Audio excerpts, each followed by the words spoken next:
Good afternoon, everybody. Welcome to the Israel Brief with me, Rolene Marks, where you guys and I have a date every Monday to Thursday for your top stories making headlines in Israel.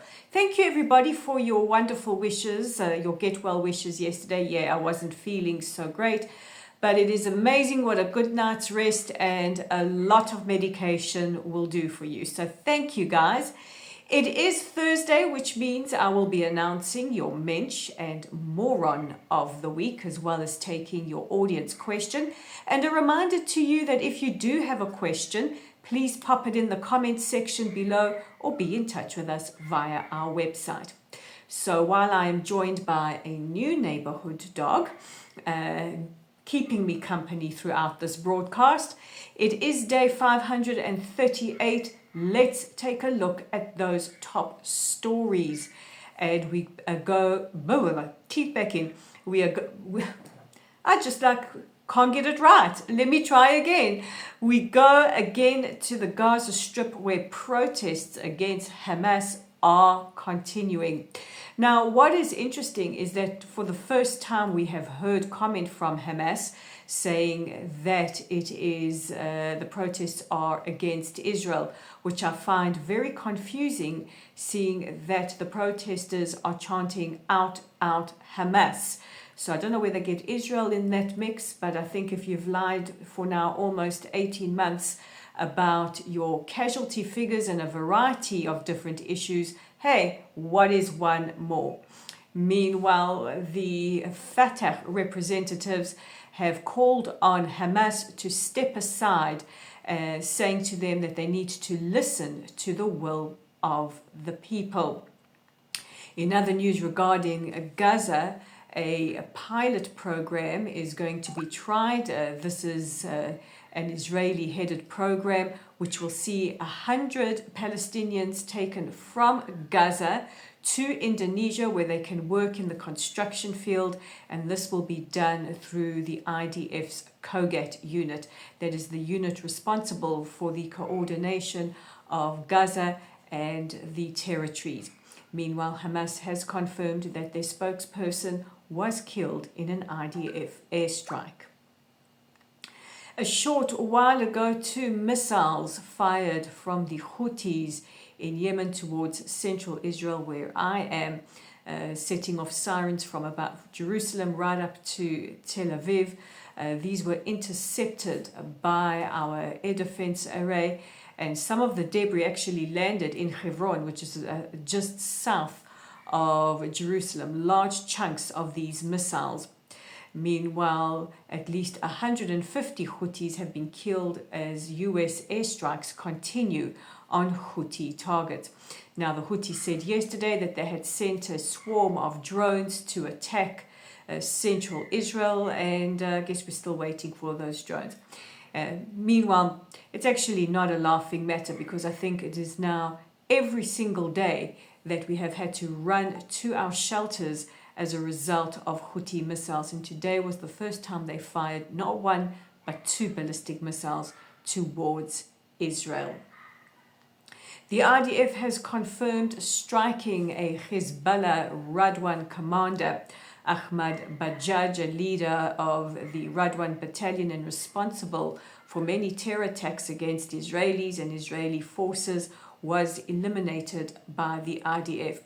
The IDF has also eliminated several Hezbollah operatives trying to move weapons in southern Lebanon.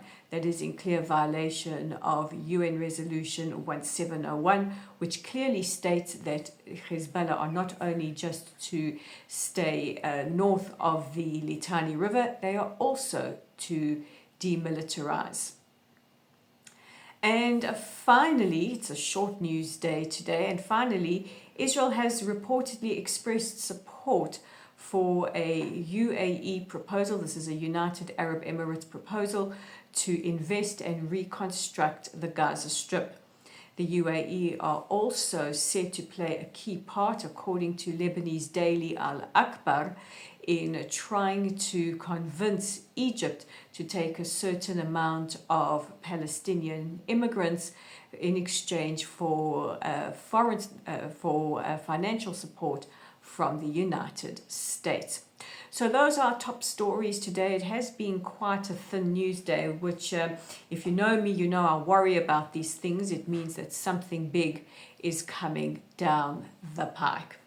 So let's take a look at your audience question, and it comes from Diane, who says, are there still tunnels being built in Gaza? And Diane, the short answer to that is yes. While the IDF have neutralized a fair amount of tunnels in the Gaza Strip, we know from reports from a former hostage that Hamas are continuing to dig those tunnels, and they still have hostages that are being held in various tunnels. So unfortunately, we still have tunnels being built throughout the Strip. And I often wonder, like, what does this mean from an architectural point of view? And maybe if you're an expert out there, maybe you can help answer this.